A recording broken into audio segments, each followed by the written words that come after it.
नमस्कार मित्रांनो, इंग्लिश मित्र मराठी या यूट्यूब चॅनलवर तुमचे स्वागत आहे.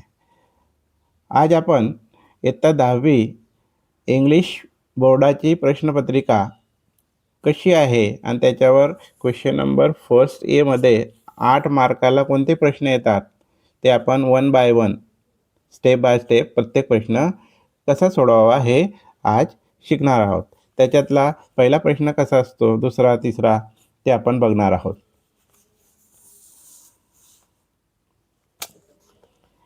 हा बघा, क्वेश्चन नंबर फर्स्ट ए आहे.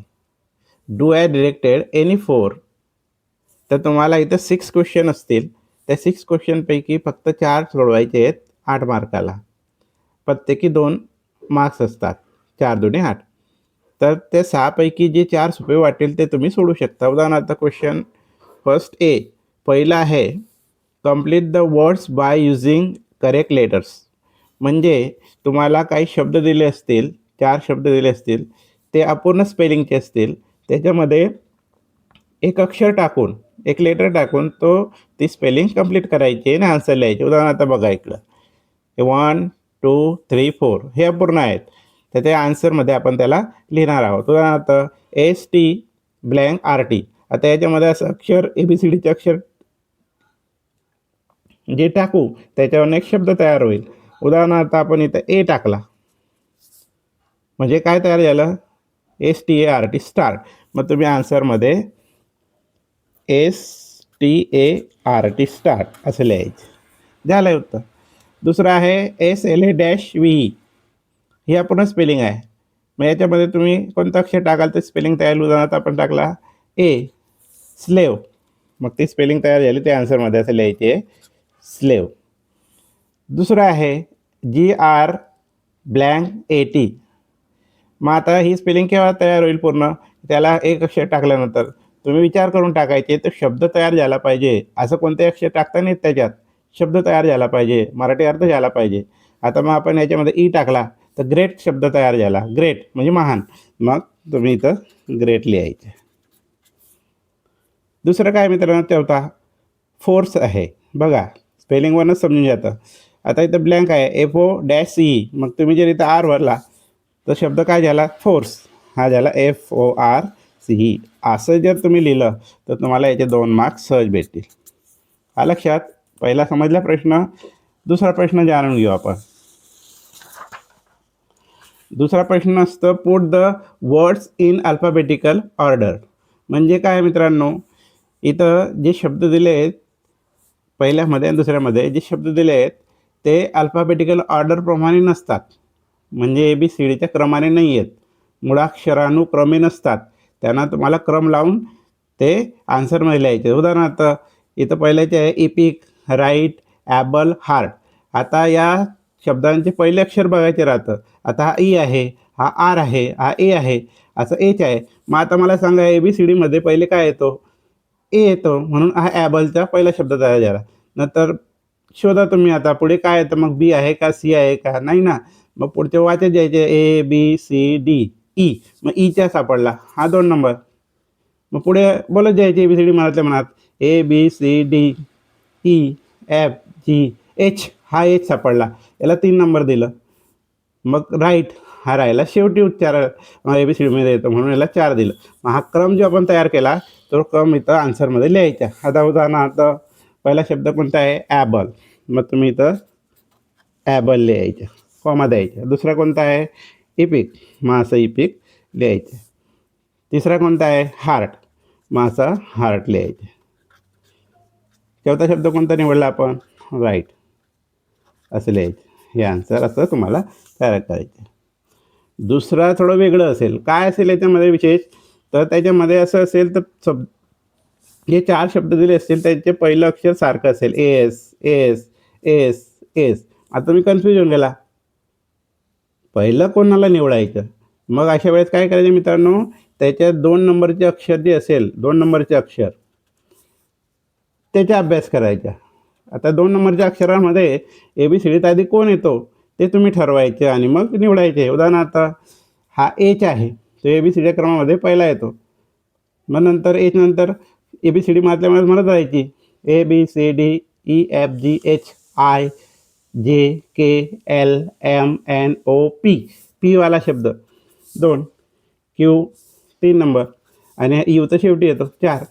झाला तयार. मग तुम्ही पहिला शब्द काय आहे? शॅकल. तो शॅकल इथं लिहायचा. दुसरा काय निवडला? स्पिरिट. कॉमा द्यायच्या. स्पिरिट कॉमा द्यायच्या. तिसरा शब्द काय आहे? स्क्वेअर. अशा पद्धतीने तुम्हाला लिहायचे. चौथा शब्द काय मिळाला? सफर. मग तो SUFFER सफर असं लिहायचं. झालं. असं जे सोडवलं याचे 2 मार्क्स तुम्हाला सहज भेटतील.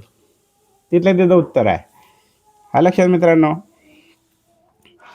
मग बाकीचे तुम्ही प्रॅक्टिस म्हणून हे सोडू शकता, प्रॅक्टिस करू शकता याची व्हिडिओमध्ये पाहून. हा लक्षात. तिथं आन्सर मी लिहून दिलेले आहे, ते तुम्ही चेक करून सोडवायचे आहे.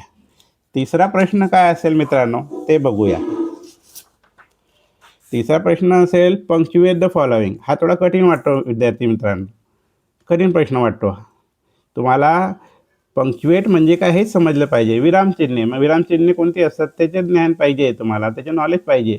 मग inverted commas, double inverted commas, single inverted commas, comma, question mark, exclamatory marks, फुल स्टॉप हे महत्त्वाचे चिन्ह या पंक्च्युएटमध्ये वापरायचे असतात आणि ते वाक्य व्यवस्थित लिहून दाखवायचे असतात. त्याला पंक्च्युएट द मार्क क्वेश्चन म्हणतात, पंक्च्युएट द फॉलोइंग असं म्हणतात. उदाहरणार्थ आहे व्हॉट्स दॅट सेड कमल किशोर. आता हे वाक्य वाचल्यानंतर कसं वाटतं आहे? विना फुलस्टॉपचं, विना कॉमाचं, विना अवतरण चिन्हाचं, विना प्रश्नार्थी वाक्याचं कसं भरायचं? मग जरा विचार करून भरायचं. आता याने विचारलं आहे व्हॉट्स दॅट. व्हॉट्स दॅट ते काय आहे? म्हणजे प्रश्न विचारलेला आहे. मग याला अवतरण चिन्हामध्ये पहिले अवतरण, डबल अवतरण लिहून द्यायचं. आता हा W कॅपिटल काढायचा आहे, वॉट, आणि हा एस लावला आहे म्हणजे नक्की ज्याला कॉमा दिला आहे. व्हॉट्स दॅट शब्द लिहायचा. व्हॉट्स दॅट कोण म्हणालं? मग आता सेड कमल किशोर आहे ना, मग हे वेगळं वाक्य आलं म्हणजे इथं कॉमा तुम्हाला द्यावा लागणार. लक्षात. कॉमा दिल्यानंतर हा म्हणाला, काय म्हणाला होता? व्हॉट्स दॅट. मग हे इथं कंप्लीट आन्सर करायचं, कंप्लीट करायचं. आणि मग आता हा सेड इथे लिहायचा. सेड कोण म्हणाला? हा कमल किशोरचे पहिले अक्षर कॅपिटल पाहिजे असतात, कमल, आणि किशोरचा के कॅपिटल, किशोर आहे किंवा किशोर, शेवटी फुलस्टॉप द्यायची. हे जे भरून दाखवले अवतरण चिन्ह याला म्हणतात पंक्च्युएट. लक्षात. दुसरं वाक्य बघा मित्रांनो. Maybe you are right mattered Ramlal. मग आता हे समजत नाही का? कोण म्हणालं? तर मर्टर म्हणजे एक प्रकारे क्रिया आहे, बडबडणे, फुटफुटणे. कोण फुटफुटलं? रामलाल. काय फुटफुटला? हे वाक्य. मग हे वाक्य अवतरण चिन्हामध्ये लिहायचे असं. मेच्या पहिलं अक्षर सुरुवातीचं नेहमी capital. Maybe you are right. हे वाक्य कंप्लीट झालं. कॉमा द्यायचा, अवतरण पूर्ण करायचं. आणि कोण मटर्ड केलं? रामलाल. मग ते मटर्ड शब्द लिहायचे पुढे. मटर्ड.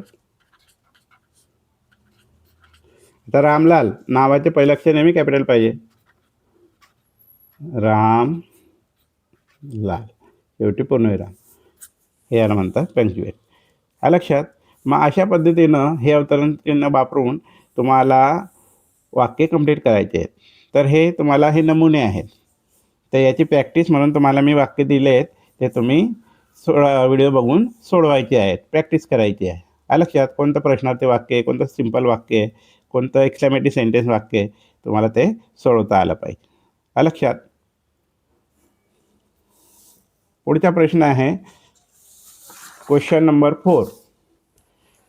Make 4 words. 4 शब्द तयार करायचे आहे. Minimum 3 letters. कमीत कमी 3 अक्षरी. Using the letters in the given words. आता तुम्हाला एक लांबलचक शब्द दिला असेल, लांबलचक स्पेलिंगच्या, त्या स्पेलिंगमधनं लेटरची जुळवाजुळव करून शब्द तयार करायचे आहेत. किती शब्द? 4. मग कमीत कमी 3 अक्षरी तो शब्द असायला पाहिजे.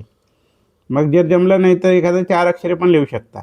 पण इथं हा शब्द दिला आहे इंटरजनरेशनल. या लांबलचक स्पेलिंगमधनं तुम्हाला पुष्कळ शब्द तयार करता येतील. 4 काय 8 तयार करता येतील. पण त्यांनी 4 सांगितलं म्हणजे 4 लिहायचे 3 अक्षरी. आता इंटरजनरेशनल म्हणजे याच्यामध्ये तुम्हाला 3 अक्षरी शब्द कसे तयार करायचे मी करून दाखवलेले बघा. 10 TEN 10 अशी स्पेलिंग द्याल. रॅट. मग तुम्ही हा आर घ्यायचा, हा ए घ्यायचा किंवा हा आर घ्या, हा ए घ्या आणि टी लावून द्या. इथं दिसलं आपल्याला रॅट. GEN गेन. LEG लेग पाय. मग एल घेतला, ई घेतला आणि हा जी लावला. झालं 4 तयार. उत्तर तिथंच आहे. इकडे तिकडे न बघता तिथं उत्तर घ्यायचे. याला 2 मार्क्सच भेटतील. हा लक्षात. मग आता प्रॅक्टिस म्हणून मी काही शब्द दिले आहेत. जसं ग्रँड डॉटर आहे, त्याचे शब्द मी तयार करून दाखवलेले आहेत. जसं एंटरटेनमेंट आहे उदाहरणार्थ, त्याचे शब्द मी तयार करून दाखवलेले आहेत. हे तुम्हाला प्रॅक्टिस करायची, बघायचे आहे कसं सोडवलेलं आहे, कसे शब्द काढलेले आहेत. काही ठिकाणी 4 शब्द आले तरी चालतील, 3 आले तर बेस्ट. प्रॅक्टिस म्हणून तुम्हाला लँग्वेज शब्द देतोय तुम्हाला. हा लँग्वेजवरनं तुम्हाला कमीत कमी 4 शब्द तयार करा 3 अक्षरी आणि सापडतील. एक हिंट देऊन देतो.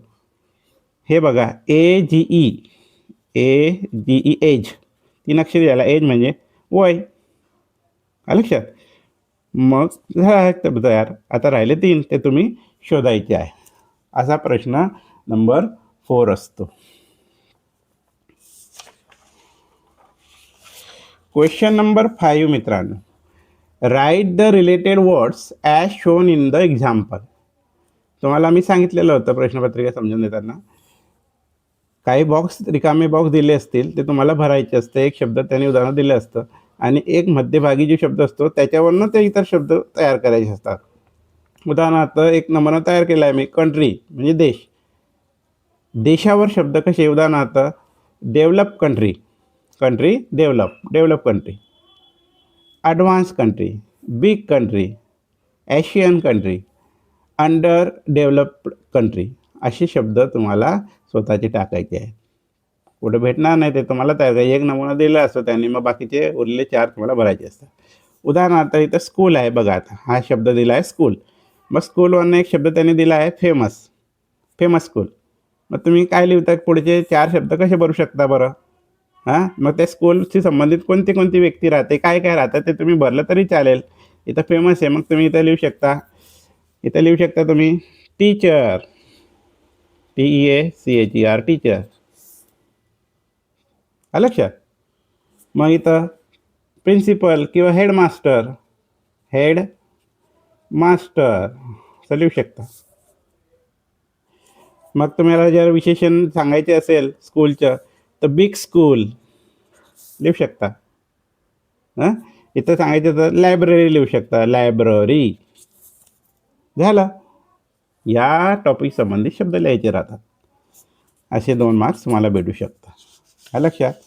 आता लास्ट क्वेश्चन नंबर 6 जाणून घेण्यावर परत काही नमुने आहेत ते तुम्हाला स्वतः सोडवायचे. उदाहरणार्थ हॉस्पिटल आहे. एक दिला आहे त्यांनी गव्हर्नमेंट हॉस्पिटल, बरोबर. त्या हॉस्पिटलशी संबंधित काय असतं, कोणती गोष्टी असतात ते इथे लिहायचे. उदाहरणार्थ डॉक्टर्स, पेशंट्स, ICU रूम वगैरे वगैरे तुम्हाला ते भरायचे असतं. हा सोडवायचे. प्रॅक्टिस करा. पुढचे आहे एक्सरसाइज म्हणून कम्प्युटर. आता कम्प्युटरमध्ये काय गोष्टी असतात ते तुम्हाला ॲड करायचे आहे त्याच्यामध्ये. जसं माऊस आहे, मग बाकीचे काय आहे आता कीपॅड आहे. असे तुम्ही शब्द तयार करून 2 मार्क्स सहज मिळू शकता. कुठं बघायची गरज नाही आहे. आता लास्ट क्वेश्चन काय आहे मित्रांनो? Question number 6. Complete the word chain of words. Word chain तयार करायची, शब्दाची साखळी तयार करायची राहते याच्यामध्ये. इथं वर्ब दिलं असेल किंवा त्यांनी ॲडजेक्टिव्ह दिलं असेल किंवा नाउन दिलं असेल, त्यांची साखळी तुम्हाला तयार करायची आहे. Add 4 words each beginning with the last letter of the previous word. एक शब्द दिला असेल, क्रियापद असेल, नाउन असेल, नाम असेल किंवा विशेषण असेल, ॲडजेक्टिव्ह असेल, त्या शब्दाच्या शेवटचे अक्षर बघायचं आणि त्याच्यावरनं क्रियापद विचारली आहेत तर ते क्रियापदच आली पाहिजेत, नाऊन नाही, ॲडजेक्टिव्ह नाही, क्रियापद आली पाहिजे. उदाहरणार्थ स्पीकच्या शेवटचं अक्षर काय आहे? के. मग के वरनं असं वर्ब तुम्हाला आठवलं पाहिजे, जसं किल, ठार मारणे. मग शेवटचं अक्षर काय आलं? एल. एल वरनं वर्ब आठवलं पाहिजे, लिव्ह. आलं लक्षात? मग शेवटचे अक्षर ई आला, मग ई वरनं एक क्रियापद परत शोधा, इट. सापडली? आता इथे झालं टी, मग टी वरनं एक क्रियापद परत शोधा, टेल. म्हणजे शब्दाचे शेवटचे अक्षर बघून तुम्हाला क्रियापदांची साखळी तयार करायची असते. हे लक्षात आलं? मग आता इथं वर्ब आहे तर तुम्हाला काही वेळेस ते नाऊन विचारतील, नाऊनची साखळी तयार करायला लावतील, काही वेळेस विशेषणाची ॲडजेक्टिव्हची साखळी तयार करायला लावतील. आता हे दुसरं उदाहरण पण करून दाखवलं. म्हणजे राईट बघा, याचे शेवटचे ई आहे, ईवरनं इट झाला, या टीच्या शेवटचे अक्षर यांचे पण शेवटचे अक्षर बघायचे राहतात, त्याच्यावरनंच पुढे जाता येईल. टी, टीचर, एच आला, हेल्प, पी आला, पुट, अशा पद्धतीनं आहे. ॲडजेक्टिव्हचा काही नमुना आहे मित्रांनो. ॲडजेक्टिव्हचा एक नमुना मी वाचून दाखवतो. विशेषण फक्त सूचनेमध्ये इथं सूचनेमध्ये वर्बच्या जागी ॲडजेक्टिव्ह येईल. जसं हॅप्पी हे ॲडजेक्टिव्ह आहे, वाय आला, वायवरनं यंग, यंग आहे विशेषण. पण या यंगच्या शेवटचा शब्द काय आहे? जी. शेवटचा अक्षर काय आहे? जी. याच्यावरनं ग्रेट तयार झाला, शेवटचे टी, टीवरनं तयार झाला टॉल, एल, एलवरनं झाला लॉंग. असं तुम्हाला तयार करायचे. जसं ब्युटिफुलचे उदाहरण पण दिलेलं आहे. अशा पद्धतीनं तुम्हाला नाऊन, वर्ब, ॲडजेक्टिव्ह असं विचारले जातील. आता हा नाऊन आहे उदाहरणार्थ, complete the word chain of noun. याचे एक उदाहरण घेतलेलं आहे मी, टेबल. टेबलच्या शेवटचे अक्षर काय आहे? नाऊनचे ई. मग इलेफंट तयार केला मी, त्याला आला टी, टीवरनं मी टायगर तयार केला, शेवटचे अक्षर आर, आरवरनं रॅट तयार केलं आणि टीवरनं नाऊन तयार केलं, तुषार नावाचे व्यक्ती. असं. दुसरा शब्द आहे बुक, के, केवरनं किंग, जीवरनं गॉट, गॉट म्हणा टी, टीवरनं तबला, तबलावर ए आहे तर ॲपल. अशा पद्धतीने नाऊन तयार करायचे. आलं लक्षात? मग वर्ब, नाऊन, ॲडजेक्टिव्ह अशा पद्धतीने तुम्हाला तयार करून तो प्रश्न सोडवायचे. आता हे एक्सरसाइज दिली आहे तुम्हाला, वर्बची, नाऊनची, ॲडजेक्टिव्हची. तुम्ही प्रॅक्टिस करायची आणि 2 मार्क्स मिळवायचे. अशा पद्धतीने क्वेश्चन नंबर फर्स्टचे जवळजवळ 6 प्रश्नांपैकी फक्त 4 सोडवायचे आहेत आणि 8 मार्क्स मिळवायचे मित्रांनो. हे 8 पैकी 8 मिळालेच पाहिजे तुम्हाला. जर हा व्हिडिओ जर बघितला व्यवस्थित तुम्ही तर तुम्हाला सहजपणे 8 पैकी 8 मिळतीलच. तर हा व्हिडिओ तुम्हाला कसा वाटला? जर चांगला वाटला असेल तर पहिले तुम्ही त्याला सबस्क्राईब करा, लाईक करा आणि मग शेअर करा. धन्यवाद.